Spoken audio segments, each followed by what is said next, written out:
Greetings, brothers and sisters. So I'm going to do two voiceovers today.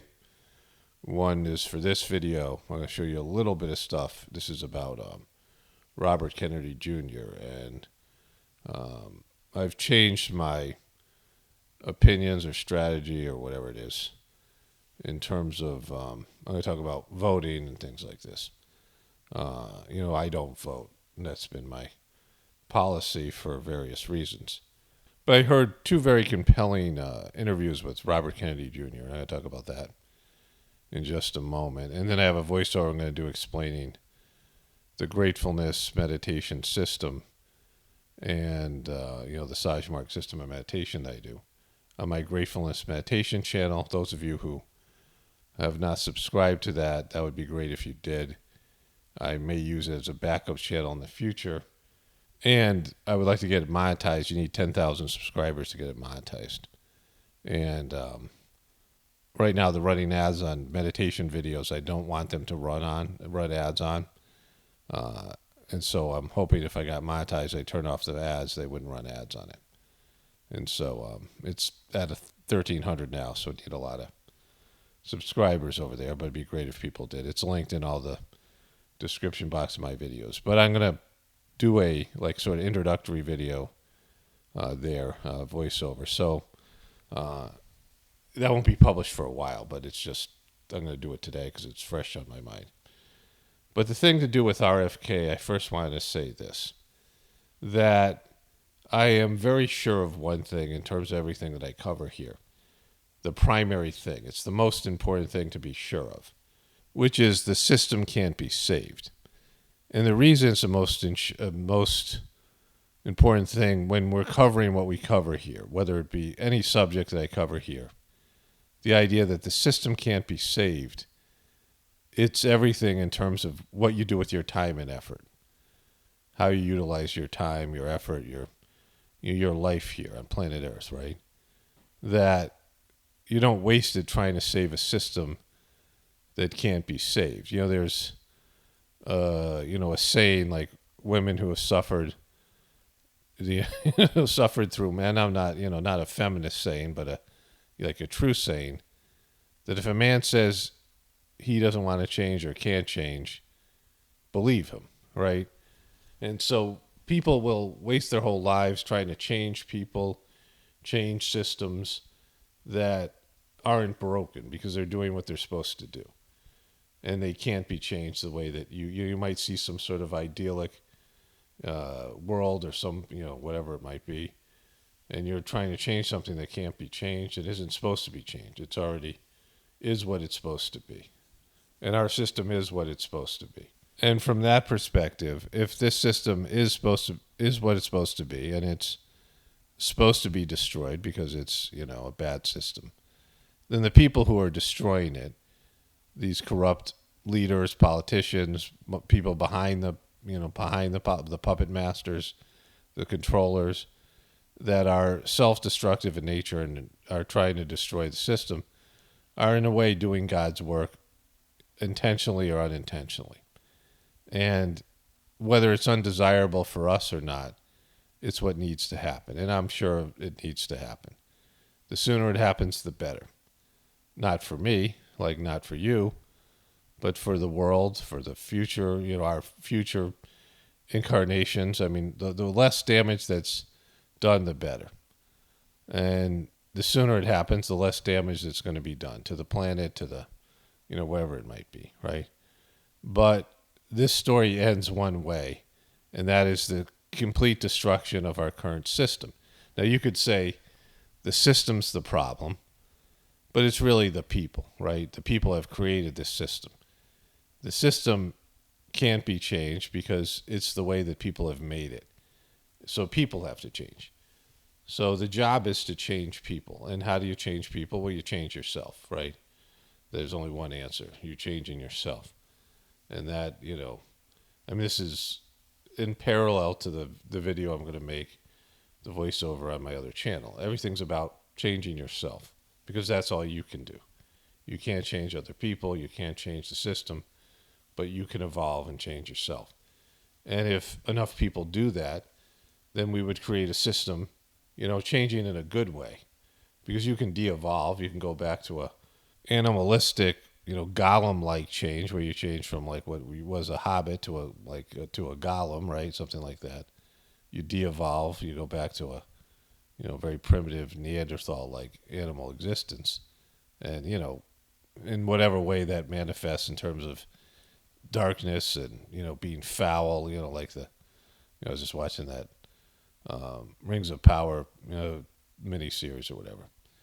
Or you can evolve into something greater, right? You can evolve into something better. You can embrace your higher nature and lower nature, and if enough people embrace their higher nature, then the system that will govern their existence will be different than the one we have now. And so that's how I choose to spend my time and energy. I don't vote. I don't get involved in politics or false hope or any of these things. Making America great again. Those are not for me. But for everything else, it's part of the show, and you have to do what you have to do. There's times you have to put effort into one thing or another in your life and, the community or whatever, because it just has to be done. There's things that need to be done. But in terms of my participation in the show, or what I'd like to see happen in the show, and if I can do something to make that happen, I would like to see RFK in some sort of, presidential debates, or be more a part of the mainstream narrative, because he's being excluded right now. And he is definitely the most truther candidate out there. Like real truther, not a Tucker Carlson who, maybe has had some change of heart, or Trump who embraced the truth community because he thought it would be better for him. But it's someone who has got some passion there. So I watched a couple of interviews with RFK yesterday. I'm going to briefly switch over to my ScreenFlow app. I'll show you the videos so people can watch them for themselves, or at least the one video. My wife and I watched 1 hour and 20 minutes of the Joe Rogan interview after I watched the first one with Jordan Peterson. I'll show you that video in a second. Because that's, on Rumble for a reason. I look for it on YouTube, and of course it isn't there because there's no way that YouTube would allow that video to exist here. So YouTube recommended this video to me yesterday, and I'm glad they did, because I watched it in the morning. My wife has more knowledge about JFK Jr., Robert Kennedy Jr., and these things, but I haven't been interested in hearing that much from him. But this was a very compelling video, and I'll get more into that, my reaction to JFK. Let's just start here. It's called Obamacare Changed the Democratic Party. And based on what I heard about the censorship of Robert F. Kennedy, which is a real thing, that this video won't last. And I was going to put the video, comment on the whole video in segments, but I know that I'll get a community guideline strike in the future. If I posted it, which I'm not going to, I'm pretty positive of it. If this video stays up much longer, we'll see. But this one segment I want to show you is he said something interesting here. Obama could not get Obamacare passed without the cooperation of the pharmaceutical industry. So he basically had to make a golden handshake with the devil. He had to make a golden handshake with the devil. And that was very interesting. And then he goes into how the Democratic Party has been changed. And he said something that goes along with something that I was talking about. And I'll tell you that story in a moment. So the other piece here is Peter Hotez. So there's this, debate thing going on with Joe Rogan and one of his guests, Peter Hotez. And he asked, Peter Hotez criticized RFK Jr. So Joe Rogan offered, I believe, $100,000 to start to a charity of his choice, that he would give to him if he debated RFK on his show. And Elon Musk got involved. Another guy got involved, Steve something, I forget his name. But what happened was, it's now up to $1 million.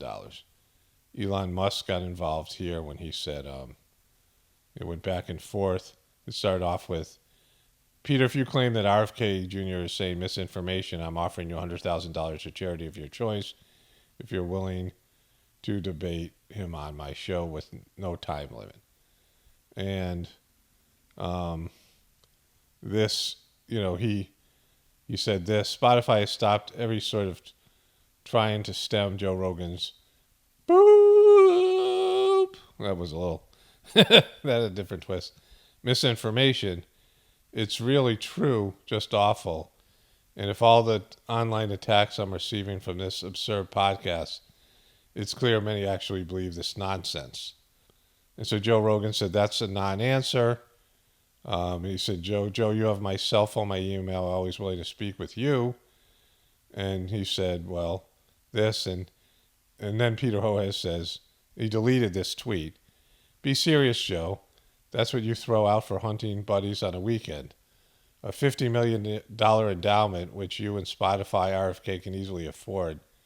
Not for me, but so we can continue making low-cost patient for free boobs for the world's poor, preceded by RFK Jr.'s public apology. And so why $50 million? Like, that puts it in a limit that no one's going to pay him, right, to debate. Like, he needs $50 million to stand by what he believes in, to stand up by what he knows to be scientific fact. I mean, $100,000 is quite a lot, right? And it's a charity of his choice, so he can go and, do it. He came out with these public statements, and he's got the backing of the system, the media, all these other people, right? And so $50 million, that's what you want? Why not ask for $1 billion to do something like you're totally into this one thing, right? You're totally into it.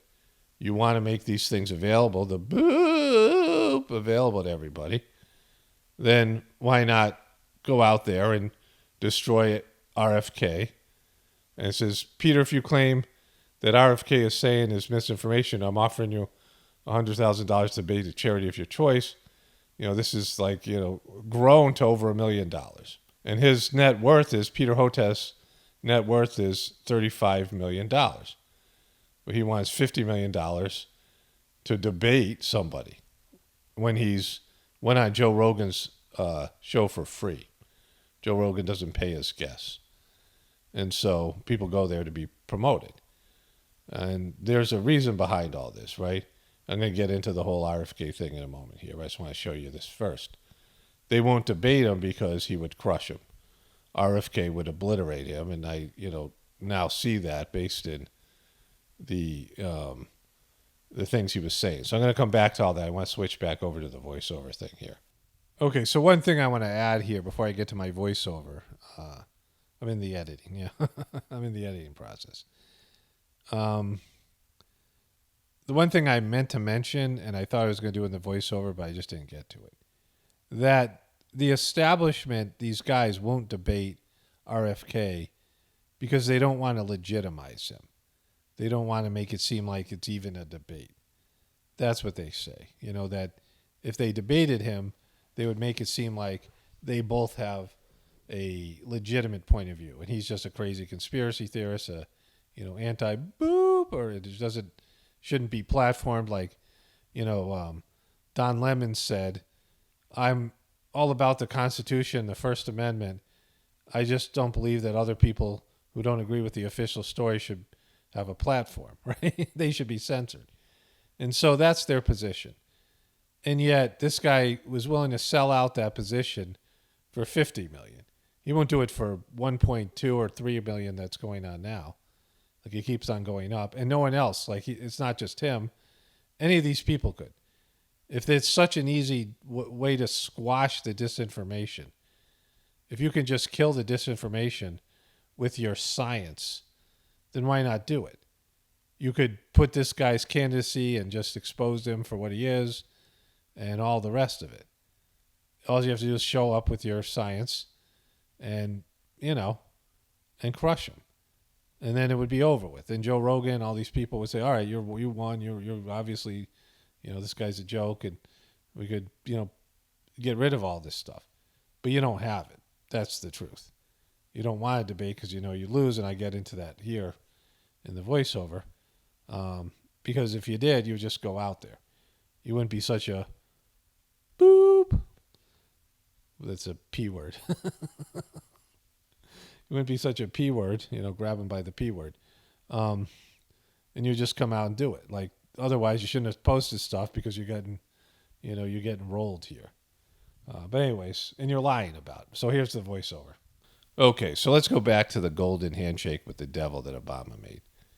And that was that to pass Obamacare, he had to give a blank check to pharmaceutical companies and not negotiate prices with them. So they could charge whatever they wanted for their pharmaceuticals, and Obamacare would have to pay. And so that was a huge payday for Big Pharma. And a lifelong Democrat and a liberal and a part of the elite Democratic family of, really the number one Democratic family of the Kennedys that had a Democratic president, had a Democratic, I believe, senator, and his father, who was also like the attorney general. I mean, somebody who was involved in the highest levels of government. And then another uncle, Ted Kennedy, or cousin, I'm not sure what his relationship, I think uncle. So three of his, his father and his two uncles, were famous Democratic politicians. Very liberal, right?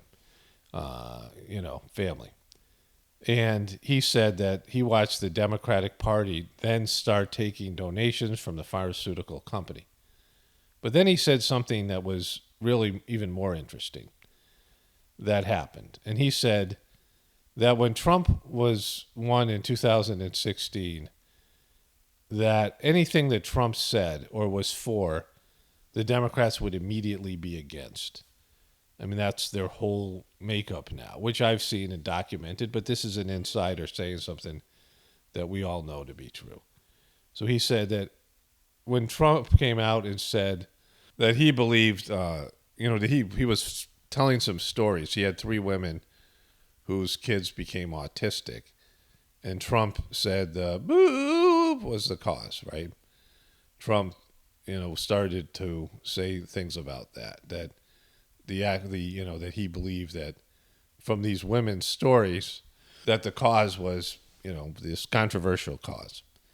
And RFK Jr. said there were lots of Democrats before that were sympathetic with his work and agreed with him. But once Trump came out and was agreeing with him in this, for this specific area, because we know what happened with Operation Warp Speed, that all the Democrats immediately took the opposite position and started to back Big Pharma. And, I said this, that of all the people that I knew that were anti-boop,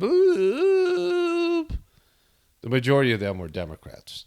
Most of the people who were doing alternative health, the people that shop at Whole Foods or even, better, more organic type of co-op supermarkets, and people who use herbal tinctures, people who use homeopathic remedies, people who go to, chiropractors and acupuncturists and, do all these different types of modalities, were very anti-boop and just allopathic medicine in general. But when COVID hit, it was obvious that the Trumpers and the right-wing people, and many of the Trumpers are very traditional in their medicines, so they went along with it.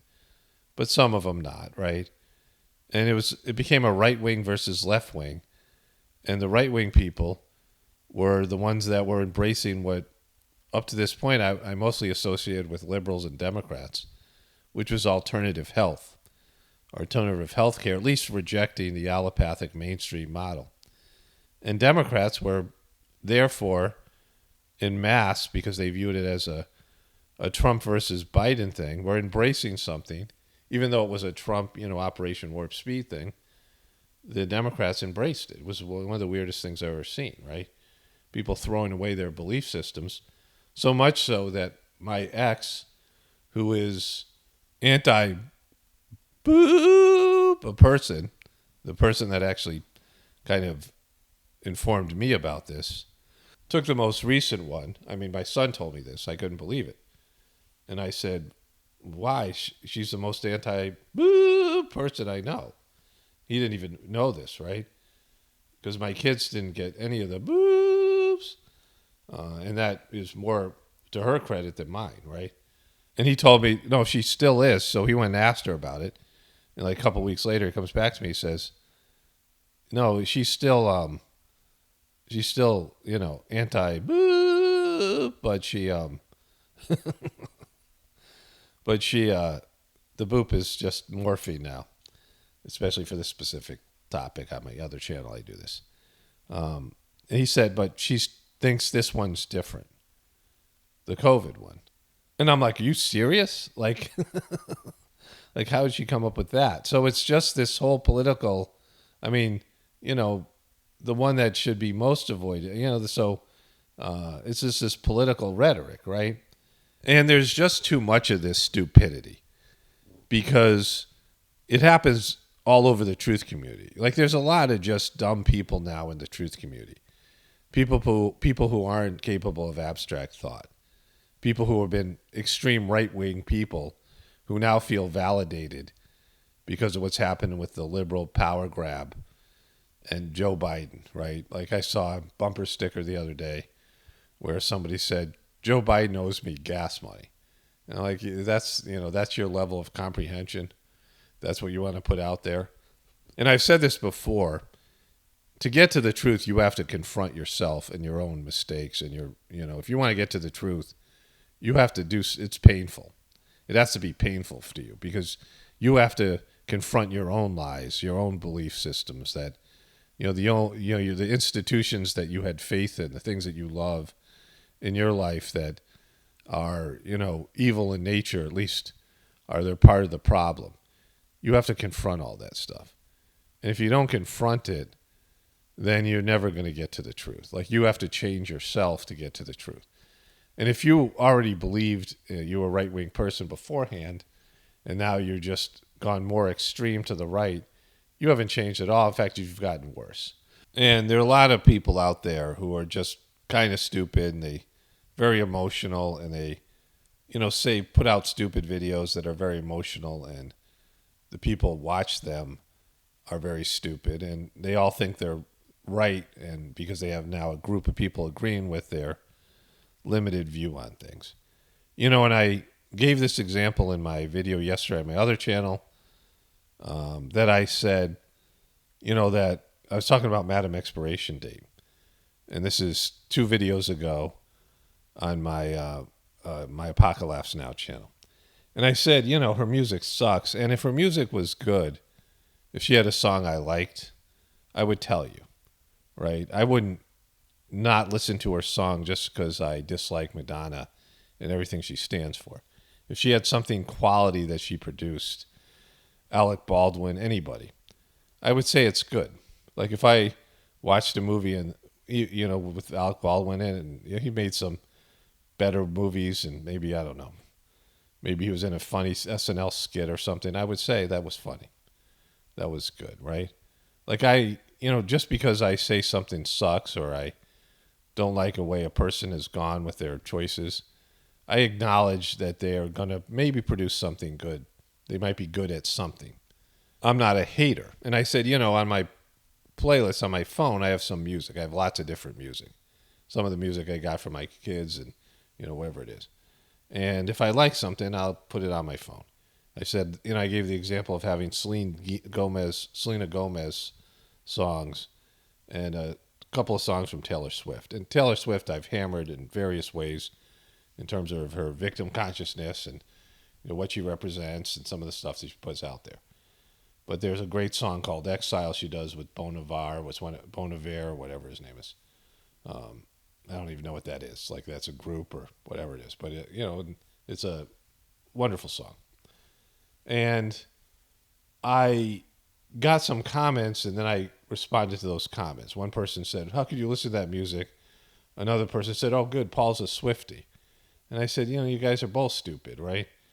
Because Because if something's good, it's good, and there's no reason to be a hater. You can acknowledge, like I said, my ex did things that were good, things that had a positive influence on me, even though she's one of the worst people. And Kamlesh Patel, the current master of the Sajmarg system, the heartfulness system, not Sajmarg. I mean, both, but he's created this own thing called heartfulness, which is corrupt, and he's a fallen, spiritual person. Somebody who I was, I wouldn't say friends with, but, I had a positive association, and knew each other. And he has destroyed something that I love, right? He's corrupted something that's, it's the worst thing that's been done. Like, he's the person I would most hate if I hated people, right? But he had qualities that were good. He helped me in different ways. He was a positive influence at one time in my life, right? And so there are things and he has done some good things in the beginning with this heartfulness thing before he, fell or did whatever. And so if somebody does something good, acknowledge it, right? People aren't 100% evil. And this is what I was talking about, and we see this with RFK talking about the Democratic Party saying everything that Trump does is evil, even if Trump is right, which, sometimes Trump is. Sometimes Trump has good ideas or, whatever it is. And it's the same thing with the Joe Biden and the Democrats. There's just this stupidity in the truth community and then on the right and left where people just hate people and hate everything about them. And that speaks to who you are because you're filled with hate. Like, that's your hate. I've said this before. And so, it was interesting to hear RFK talking about that. And so some of the other things that were interesting in this Jordan Peterson interview, this segment, this 7-minute video, was he said that he had a documentary that he put out, long ago before the COVID thing, that was anti-boop, right? So he put it out. And Jake Tapper, who was working for ABC, did a long segment, spent 3 weeks putting together a news piece for ABC News that they were going to run on RFK's, documentary. And Jake Tapper called them up one day and said they've killed it. They're not going to run it. And Jake Tapper said, I've never seen this in news at all. I've never seen something like this. They were censoring something that he knew to be true. And so that happened. And then the other thing was RFK said he was good friends with Roger Ailes, who I believe is now dead. And they were friends from a young age. He said they spent time in a tent together in Africa. I don't know what that was, some kind of political thing. And even though Roger Ailes had the oppositional view on everything, they had this, long friendship, and they were both, loyal to each other. And that Roger Ailes used to force his hosts to put RFK on their show, even though he was very liberal and environmentalist and all these things. He started off as environmentalist to do with getting mercury out of, he's an environmental lawyer, and he successfully cleaned up the Hudson River or whatever it is, based in lawsuits and getting mercury out of these places, which is, of course, a big deal, like those of us who know the negative effects of mercury. And he made this documentary, which was, anti-big pharma. And Rupert Murdoch said, he watched the documentary, he said, this is great, but you're not going to, I can't put it on Fox News. He said, if one of my hosts, somebody like Tucker Carlson or somebody, this is long before that, but whatever, Bill O'Reilly, had you on and showed you this, and had you on and promoted this, I'd have to fire them. And if I didn't fire them, I'd get a call from Rupert Murdoch and he would fire me, right? He implied that he'd be fired. He said because of, let's say, we run 24 ads on every news hour, every hour of news on Fox News. 17 of them are big pharma. And so JFK was experiencing censorship before COVID because big pharma makes up such a huge block in media, news, and all these things. Okay, so I took a little break, and I ate breakfast and I cut the lawn a little bit. I got all this outdoor work to do because of the being inside because of the smoke. So it's a big, I'm going to probably do less videos or shorter ones or whatever it is. We'll see how it works out. Like I also need breaks from the outside, so we'll see how it all works out. But in terms of the Joe Rogan interview, I'm glad we listened to this. So I played the one video for my wife, the one I just talked about, the Jordan Peterson interview. And then she said, well, we should listen to Joe Rogan interview. I'm like, yeah, I kind of don't want to. And then I looked, it was 3 hours. And I couldn't find it on YouTube. They just had 2 segments. And then I found out why. So we listened to the first hour and some, almost 20 minutes. And I'm going to get into some of the content I could get into here. But he was censored.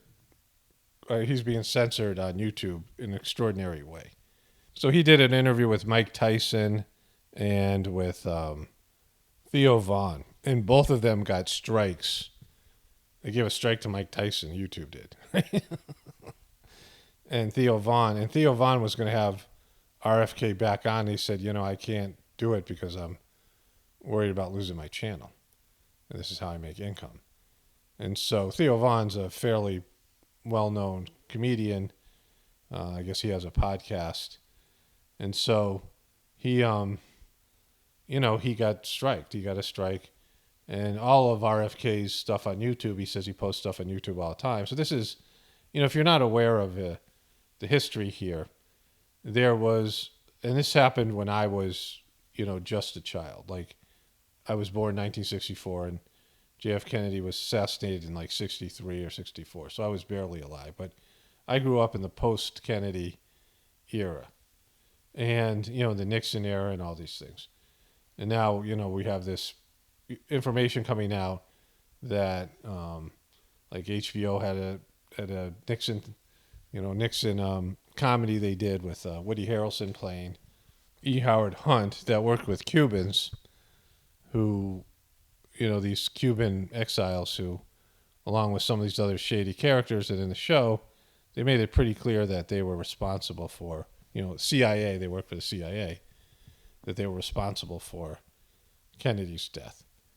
And it's something like 60% of people think they don't believe in the official story. So over 60% of the people, 50-some percent, like 58%, maybe it's even more now, believe that JFK was killed in some other way than the official story, that they've been lied to, which is, they're conspiracy theorists, right? All these people, and I'm amongst them. And then his brother Bobby was murdered as well. Both of them shot, just murdered. And it was a lone gunman, and it had all the marks of a CIA right wing. This is back in the right wing days that they were doing stuff. See, all you right wing people got to realize you got all this blood and evil on your hands. When the Christian right was in charge of things, they sucked just as bad as the liberals do now when you guys were in power. So, like, there's no sense of outrage or, whatever. They're not worse than when you were in power. And so JFK and Bobby were killed, and Vietnam War happened, and, RFK talked about it being the military-industrial complex, that his uncle, JFK was the president. JFK was against the military-industrial complex. He brought up the Eisenhower speech, if you haven't heard that, which is a big truther thing. And we know, I've talked about this for years. We spend more than half of our budget on war and things of war, weapons of mass destruction. And so much of our entertainment is violent. There's physical altercations, even in comedies, in video games, and of course in movies and TV shows. Violence, guns, things like this. We were the world's army for some period of time. We had the number one army, and we exported death with the weapons of mass destruction that we've exported or given away or whatever it is all across the world. And that's effed up. Like, we're the evil empire. We've, made the world a worse place by our obsession with war and the intelligence agencies and what RFK said in the interview with Joe Rogan is that the CIA's one purpose is to create more wars in the future, that they have to find ways to create wars to justify the expenditures of the military-industrial complex. We are a warring people, and anybody who gets in their way, we see what happens with them, which is what they wanted to invade Cuba, and JFK wouldn't do it, and they wanted to go to Vietnam, and he wouldn't do it, and we see what happened, right? He was killed. The thing I liked about Robert F. Kennedy and his listening to him, because he's interesting, he's got stories, is he's an insider. His family has been a part of politics and entertainment as well. There's the Kennedy Center Awards, and he's married to an actress, and Maria Shriver, I believe must be his cousin or sister or something, married to Arnold Schwarzenegger. I think it's cousin. And there's just this connection between the Kennedy family and the so-called elite, right? They're in the club. They're a part of the elite. And so when he goes after people, and he sued all these people, and he has a very compelling story. Let's talk about that first, and then we'll get into his connections. He talked about how, he grew up as a fisherman, and he started to clean up he's at the East River, the Hudson River of New York City. And, it was 40 miles of dead river. There was nothing living there. It was one of the most polluted rivers in the world. I've seen, just legendarily disgusting. And now they've cleaned it up in a way that is a model for other cities with polluted rivers to follow. And they sued all these companies, mostly for mercury, but other things. And the companies had to then clean out these rivers, right? And you could tell he just knew his stuff. And he knew a lot about mercury because of, just the mercury aspect of it. And, he said something interesting later in the interview. He said, when I talk to fishermen and then I talk to scientists, expert scientists, the fishermen were always right. People who worked on the rivers, right? And he said, I know about this stuff because when you have to argue and win cases, you got to be right. And he was right on the science. He's a science person, but legitimate science, right? Science that isn't paid for, science that isn't warped or corrupted. And he said that in his talks, and he's hard to listen to because he's had some sort of vocal surgery or something. He's got damage to his vocal cords. And once you listen for a while, it becomes easier. It's not hard, but it's definitely not appealing to a political candidate if someone speaks. But he has, his ideas, his thoughts. He's got a very sharp mind. And he was saying that that during his talks, these women would show up, well-dressed women, women who are, mothers, respected people, and sit in the front row of his talks and speeches about environment, because he was an environmental lawyer. And they kept on talking about how their kids had been wrecked by the boop, right? These, that they thought, and they had, autism. And he didn't listen at first, and then eventually he said, well, they had real stories, and they seemed sincere, and he listened to them, he did the research, and he was blown away. And so then he started to contact people, and this is the part about, he was talking to people that you and I wouldn't have access to. Because when a Kennedy calls you, especially somebody who's an attorney and has successfully sued people, you get responses. So he met with these people, whether it be Fauci, some of these other guys, and they lied to him, right? They all lied to him. They couldn't produce studies, and, he knew about things that they didn't know he knew. Like, they lied to him thinking that they knew more, but he had done so much work with mercury in the past, and this was about mercury, and they would tell him stuff like, well, it's a different kind of mercury, and he said, all of it's bad, right? He goes, he had a great line where he said, they weren't arguing with me, they were arguing with the periodic table, right? That this is science.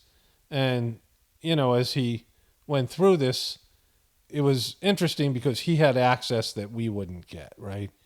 And as an attorney and having to sue and, making sure that you had the evidence to win, that he had to dive deeply into this and understand the science and get real experts and things that could win a court case, right? And, Fucci and this other guy said that they had studies and never got back to him, didn't deliver. Apparently wrote a book on Fucci that's just absolutely savage and, not about just most recent events, but his whole career, right? And what he, found, there was a study out there that showed that this mercury that they said was the good mercury because it left the body quickly was passing the blood-brain barrier. And all these kids growing up with this have had some effects of this. And this kind of explained to me the stupidity of the younger generations and how their minds are starting, as good. Because you have the extreme effects of it, people are sensitive to it, but then you have the lesser effects, right? And so mercury is, part of what his big problem is with the whole, what, right? The boop, right? And all of it, the whole industry. And, he had all these compelling stories, and they were, not like political stories. When Joe Biden or Trump talk about their youth, Trump's a little bit better at this. Trump can tell a story, but, this guy had like real, passion. Like he's a liberal who's become a truther against big pharma and the environment and things, both things that I feel strongly about, that I agree with him on. And, coming from an elite family, you would think he would be predisposed to being, keeping his lifestyle. I mean, they have this money, right? He's a wealthy man, a part of an established family, but he seems sincere. I would say he is sincere. Like whatever his, he's not like a shill or a disinformation agent. Like he's passionate about this. And, if they kill him, then that's proof, right? Like, I'm not that I would wish that on him, but like that seems to be, if there's any real chance of him winning, that's where it's going to end up, right? He's not going to change the system, but he's an interesting voice out there because the things he says are things we believe, but we don't have access to the people he has access to, right? You understand this. Like if I debated Fucci or this guy Hotez or any of these establishment doctors, they would win. They would win because I don't understand their world and their universe the way the way they do. And I don't really care about it like they do, right? It's not my passion.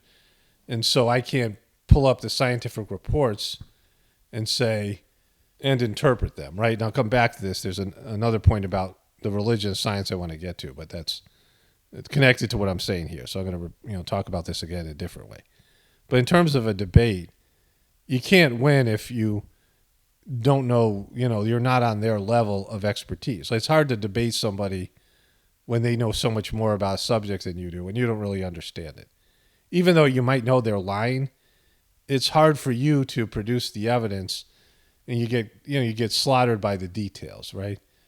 But RFK, who's a professionally trained lawyer and is calm, I've seen some of him talking to people about it. He's got all the evidence. He's got all the receipts. Like he's got it. He's gone through them and he's got experts. And, their biggest, what's happened here is there was the studies that happened, the peer review studies, the actual scientific studies that back our position. All of us who are against the and big pharma and these things. And then there's just the effects of it, right? But then they have these people, and this is I'm not getting to the religious part, but these are the science of religion people when the pastors are the only ones who can interpret the Bible. We're going to come back to this.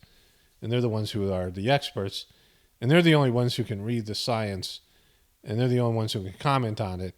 And if you disagree with them, you're a danger to society and everybody, so you should be deplatformed and silenced. And that's how they've worked this, this scam, right? And everybody's involved in it because of the money being spent on advertisements to these media and social media companies and the power that's there. And so the money that they've made from hurting children, killing children, hurting people, all this stuff that has happened because of this, this scam. And we know about it, like, we know on our level. And like I use, intuition and God, I just know things. Like I just know them. And I'm going to get into that, at the end of this thing. Because so many things that he was saying was backing up things that I said without the level of knowledge and research and data that he has access to, right? But he could win these debates very easily because they have come up with a delusional and corrupt interpretation of the science. He gave the example that he sued Monsanto, which is a good thing, Satan. And he had experts from Yale and Harvard and, somewhere else, MIT, I don't know. And Monsanto had experts from Yale and Harvard, and Stanford was the other one, right? So 3 of the big prestigious universities. And they both had the same, experts that were the same kind of credentials, and they had completely different interpretation and findings. And he won that suit, he said. They believed him and his experts. But, I've seen this before when I worked as when I went through my master's degree in counseling, and I was in a course for psychological assessments. And, the guy who did it, who was the teacher of the class, he talked about how there would be a case, a divorce case, and he'd be hired on one side and somebody else be hired on the other side. And miraculously, both of the counselors, the psychologists, would come up with a psychological assessment that was favorable to the people who were paying them. It's weird how it works out that way, right? And I lived it. My ex was going through a divorce when we first got together, and that played out while I was in graduate school.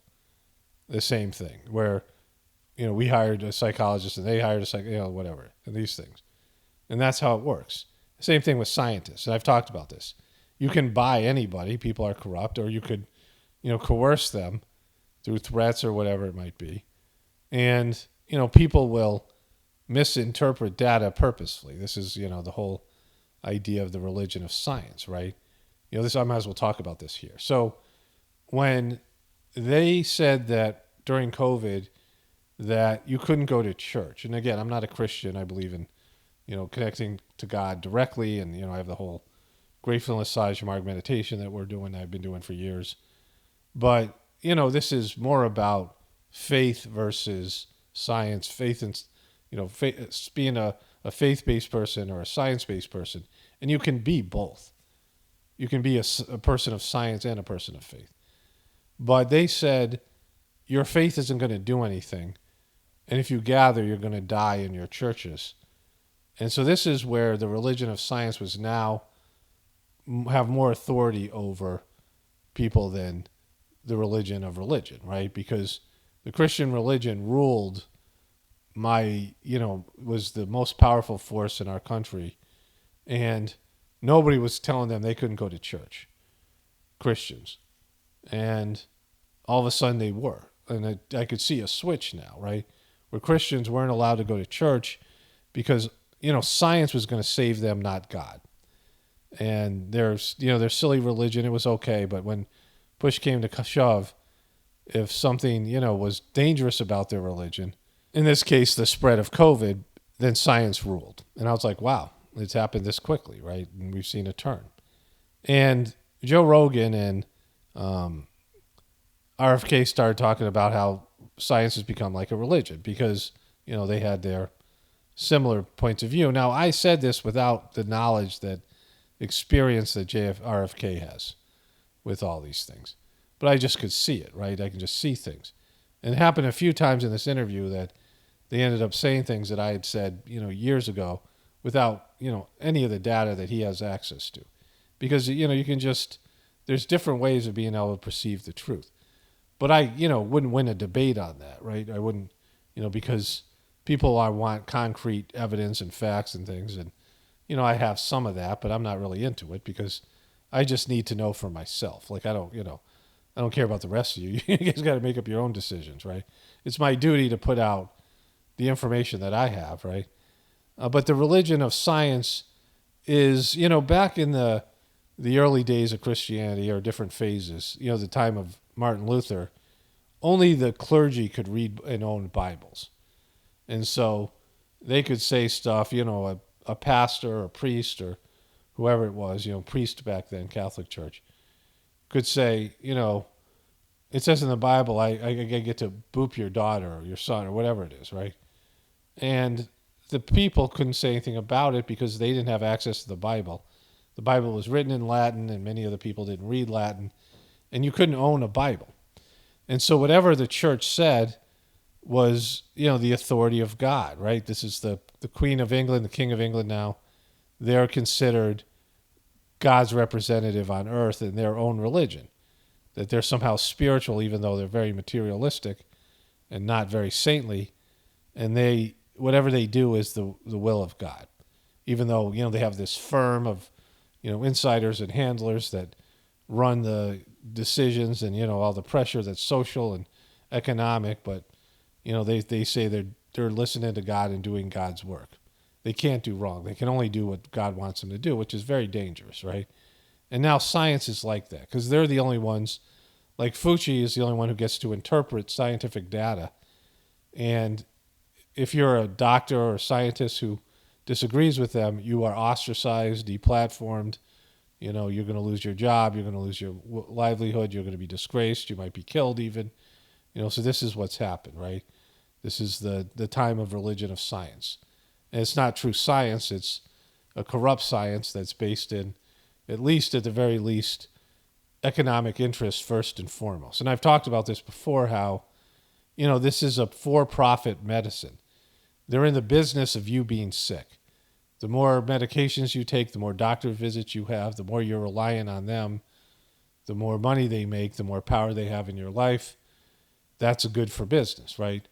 Returning customers, the subscription model where you have to constantly be going back. You have to be paying into the system, buying meds, buying prescription drugs. And the more that you do that, the more money and power they have to buy politicians and run media ads and control these things, right? That's it's a good business model. Bad for us, but good for them. And so that's at least one way of looking at it, right? And so this guy, RFK, he's very compelling. He's more sincere, more believable, more, just who he is than Trump and Biden, who are performative, because he can tell you why he's doing what he's doing, why he's passionate about the environment, why he's passionate about this, boop, right? Why he's passionate about this stuff. He can tell you why, based in his stories, based in his experience, and it's believable because it's true. It is what it is, right? It's not, but where if Trump or Biden told you the truth of why they want to be politicians, it would be something narcissistic and, they have to hide the truth. So they come up with some other reasons while they're out there to serve you. I mean, RFK said, you don't have to believe me all the time. He said, you can look into these studies yourselves. I'm telling you the study name, go look for yourself and see what I'm saying, right? Because he's, he's just more genuine than these other guys. And he's got a better mind. He's sharper. He's a better storyteller. He's much more interesting to listen to. And there's the whole family story that's just interesting. My mom was an Irish Catholic, and, I think she was fairly devastated and a lifelong Democrat. My mom and her family and my grandmother, I think they were really devastated by the Kennedy murders. I mean, my sister was a hippie, and, it was just something there that really changed the country. Like, it was something evil about it, right? Not that JFK was the greatest guy or the greatest president. He was, he was cheating on his wife and, all that Marilyn Monroe stuff, and he had his own issues, right? As whatever he was. But in terms of, lots of people in the truth community, even Republican right-wing people, used to say that JFK was the last real president, and that all the presidents since have been compromised because of the threat, right? There's the comedian, the guy that everyone thinks Alex Jones is. I don't believe that to be true. Bill Hicks. And he has this great bit where he says, there's, you get elected president, and these guys come in, you walk into this room, and it's dark, you really can't see their faces, and you're the new president, and they're smoking cigars, and a screen comes down, a movie screen. This is an older bit. A guy died some years ago. And a video plays, and it shows the Kennedy assassination from a completely different angle than anything we've seen before. And then the screen goes up, and they go, "You got any questions?" They're saying, the joke is that, or the bit is that we killed them, and we can do this to you, and and then he says, and the guy goes, "No, what's my agenda? what's my plan? What am I going to, do as president? Because you're owned, right? That's what they're saying. They're going to kill you. And I would assume that if RFK gains any momentum and could win, he would be disempowered. I mean, he's already being disempowered and ostracized into platforms, and he's running for president. They're literally not allowing his, and he's so much better speaker. He's so much more believable than these other guys, but not to dumb people. I don't know how many dumb people would understand, and right-wing people, can't move to, what would be necessary here. And even if he won, all the other politicians of the system is corrupt and against him. I mean, you see what they did to Trump, and Trump isn't like half the man that this guy is, right? I mean, Trump is, corrupted and all these things. And so, I don't believe that there'll be change. But I was saying to my wife, and she was in agreement with this, I don't vote. And I said I was never going to vote, and, I still might not vote. But if I do, if something happens here, if there is, I live in a red state, and this is something where, again, I'm not going to do this if it's a waste of time. But if it's anywhere close and there's, going to be a Democratic primary, which I'm not sure there even is, and it's RFK against Joe Biden. And, RFK's already got 17% of the vote. And you say, well, Joe Biden has 50-something or 60. But this is a long time before the primary. And we're talking about New Hampshire, where there's a big Kennedy family and these things. But, if it comes down to my state, and I can either register as a Democrat or independent, I would vote for RFK against Joe Biden just, especially if enough Republicans did that. Because Republicans can do that. Either Trump is going to win in a landslide or they're going to have their own issues over the Republican Party. But all the candidates suck over there. There's not a good candidate there. But even if you wanted a Republican to win, you'd be better off the Republican running against RFK because, you don't lose with RFK. You're not going to lose like you're going to lose with Joe Biden. Again, none of this really matters. The presidency is, we all the things I've said. But just in terms of the show, I would like to see RFK up there in the national debate stage where they can't be censored. Because these questions are going to come up, and he's going to say these things, and it's going to be compelling for at least some people, smart people. And environmental liberals will vote for RFK. All the Bernie Sanders liberals will vote for RFK because he is, in agreement with many of their positions. And the environment is, like their abortion. It's a big thing to them. And, he's got a lot of his positions based on what I've seen are similar to some, certainly things that are in the truth community, but also some right-wing things. And if you could cross over, if Republicans cross over and vote for RFK against Biden, he'll beat Biden. Because Biden's a joke. They're not going to debate. They're not going to, whatever. But people are disliking Biden. And all they've heard about RFK is that he's some crazy conspiracy theorist, right? And, and even Joe Rogan said that's what he used to think. And he's been completely won over by the guy, right? But to understand this, Joe Biden only had 20%, I think got up to 25% all of 2019. The whole year, he couldn't get above 20%. And he got crushed in New Hampshire and in Iowa by, Bernie Sanders and Buttigieg and these. He was fourth and fifth. He was fourth in one and fifth in the other. So he wasn't even second. And it looked like he was done. But they rigged this. They rigged the, and they'll do whatever against RFK, whatever, the Democrats. But, make them do it. And that's, it would be interesting for the show. If a pollster asked me, I would say I'm voting for RFK just because of that. Because anything that bolsters his poll numbers, anything that would make them have to debate, anything that would bring him into the, again, like I said, it's not going to change. Whatever happens afterwards, even if he won, it is, we know what has to happen. There's no saving this system. And there's a part that I disagree with, I'll get into that in a moment, with Rogan and RFK here. But, I'd like to see it. I'd like to see the show. I find him interesting. I like his stories. I'm going to watch more of his stuff just as, entertainment. It's stuff that I already know in a way. Like I don't, know the details.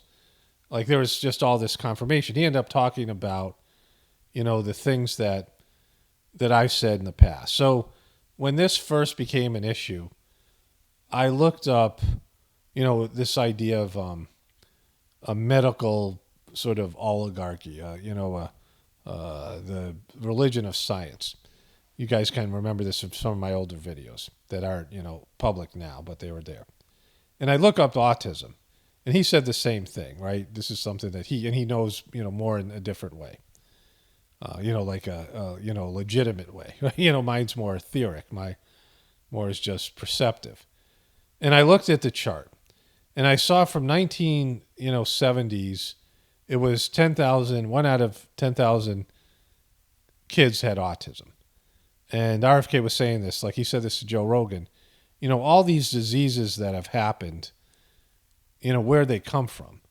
We didn't grow up with it. Like you didn't know, when I grew up, there was no autistic kids in our class. We didn't know somebody my age. I don't know anybody my age who has like this level of autism. And he's talking about, severe autism where a person can't, be potty trained, like they have to wear diapers and, all these things.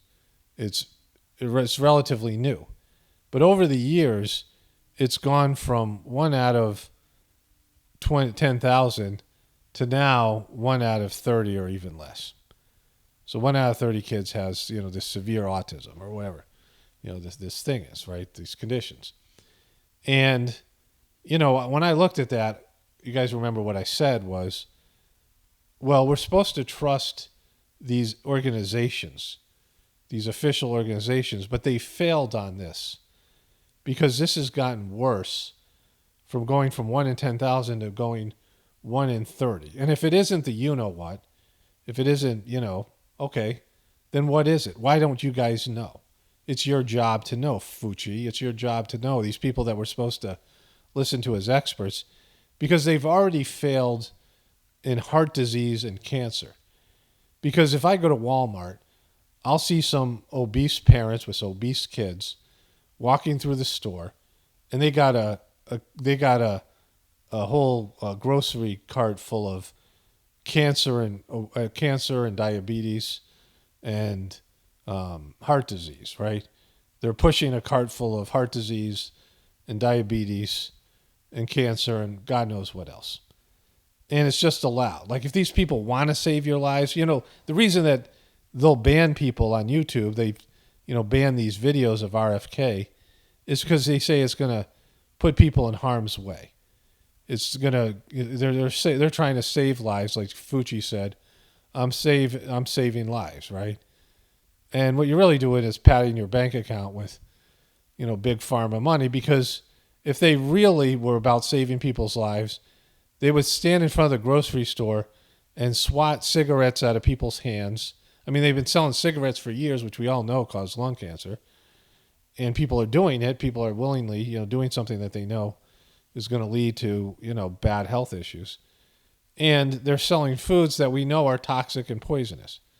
And McDonald's is allowed to run ads on YouTube, and yet they're trying to save lives. YouTube is trying to save lives by banning your video.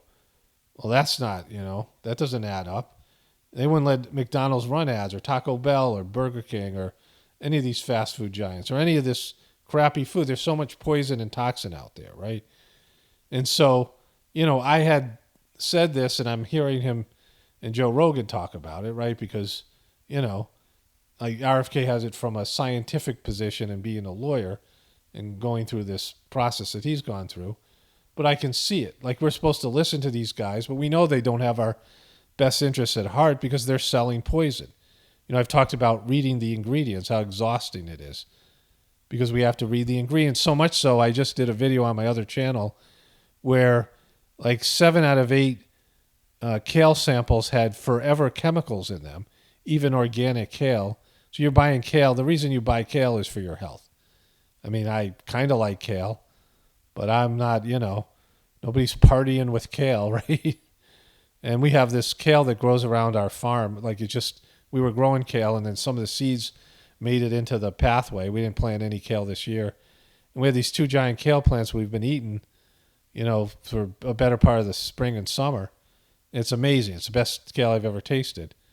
And they have these flowers that, the flowers are even better, but it's as clean as my environment of my house is. Of course, they have these toxic fires now and the toxic spills from the trains, and, they're poisoning us. We know this. Back when I was a kid, there was a Pinto car, and the car had a fault in it. It was a Ford Pinto, and it had something wrong with the gas tank that if it was hit at the right angle in an accident, it would blow up. You see all these movies where cars blow up, like cars are a bomb, with a gas tank and, explosions, but it's very rare, because they've learned to make it safe, right?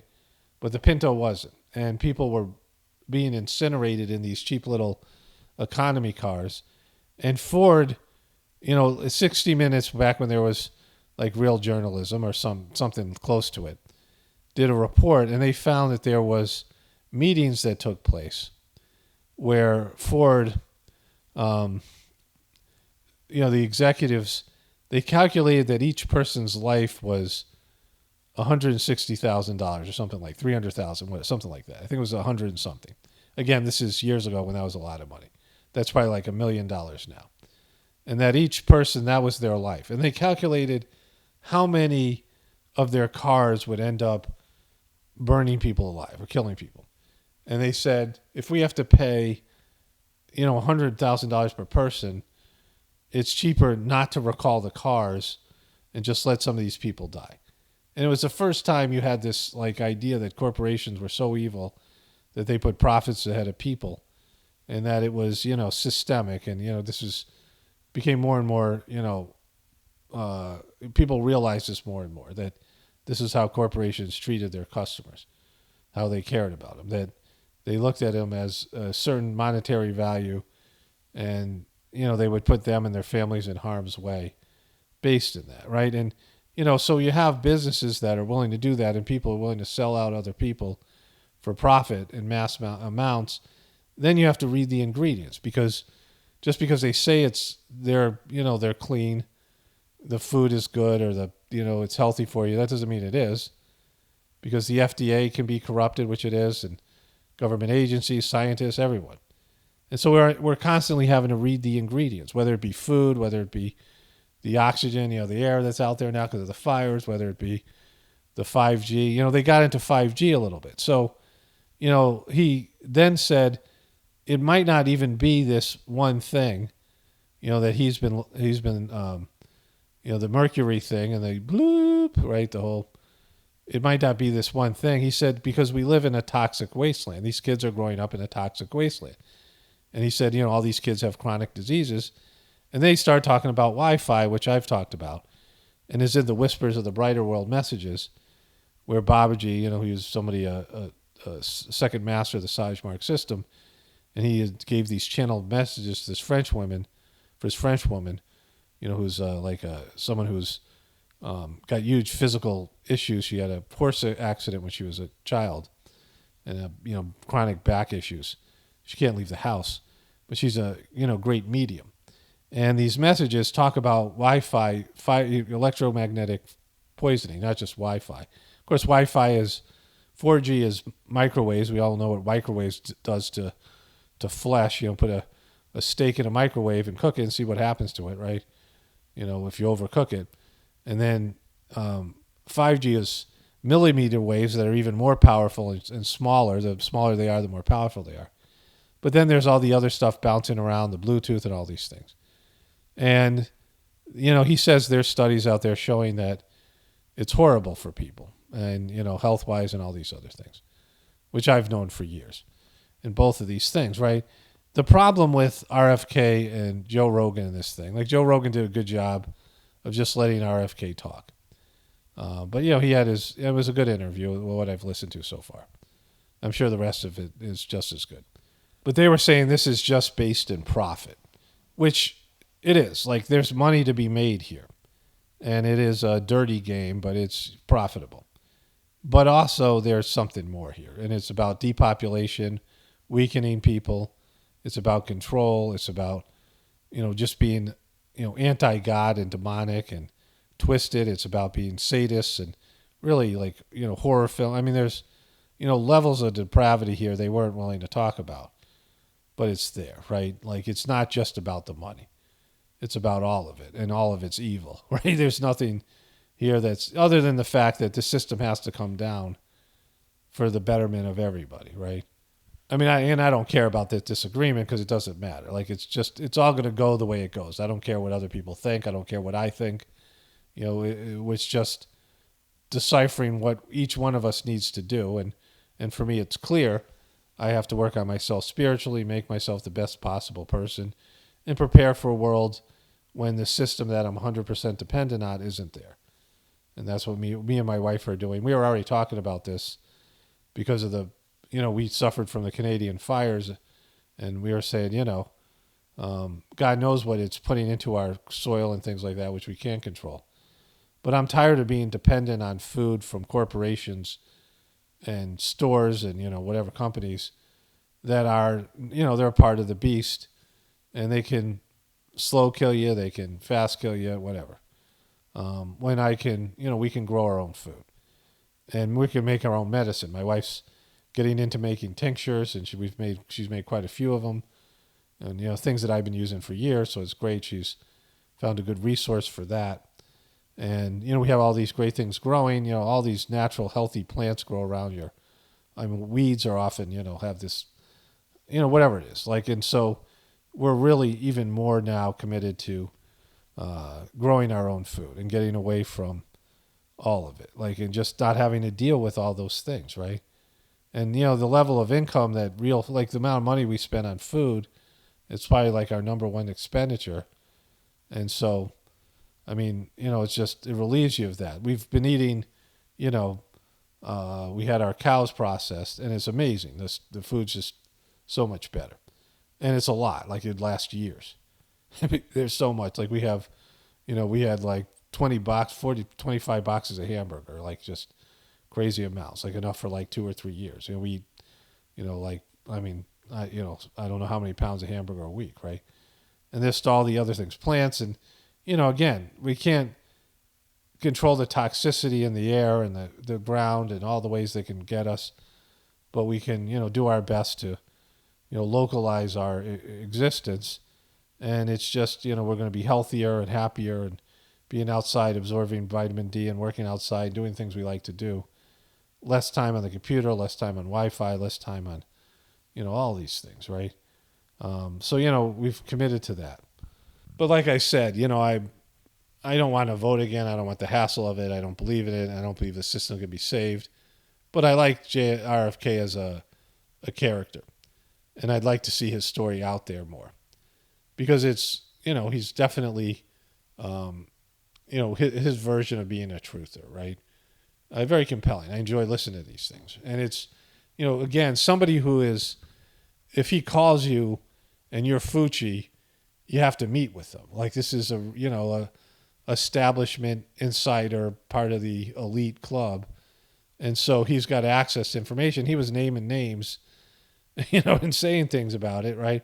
And we even talked about his uncle Teddy Kennedy, going along with some things with Reagan that ended up, like this whole blood-brain barrier, where there's mercury across the blood-brain barrier in a whole generations of young people, and all of them are affected. It explains so much, right?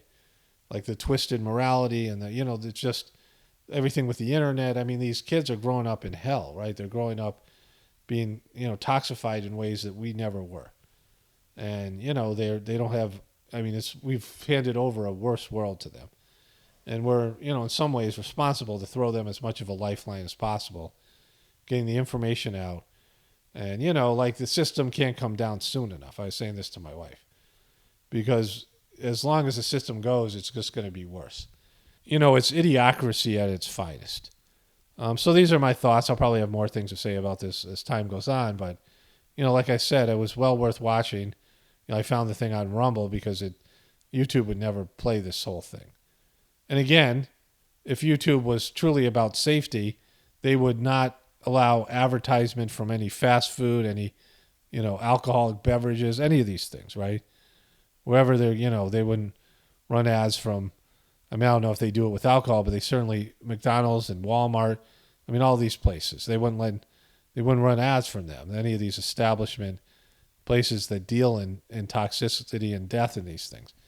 They're not about that. That's not the real reason they're censoring people. It's a profit-oriented and, whatever, the controlling aspect of the system. And, unfortunately, that's where we are right now. But, anyways, I'm going to wrap this thing up now. Going to make the Journey series also public, so there's a lot of content coming the next couple of days here. And then, I'll continue on. Like, a little less stuff I'm going to be doing because of the, all the things I've been saying about, farm work and things for next week or so. But anyways, only spirituality will save this world. It's Paul Romano, definitely pointing from the Apocalypse and the Ascension. Everyone have a blessed day and be grateful.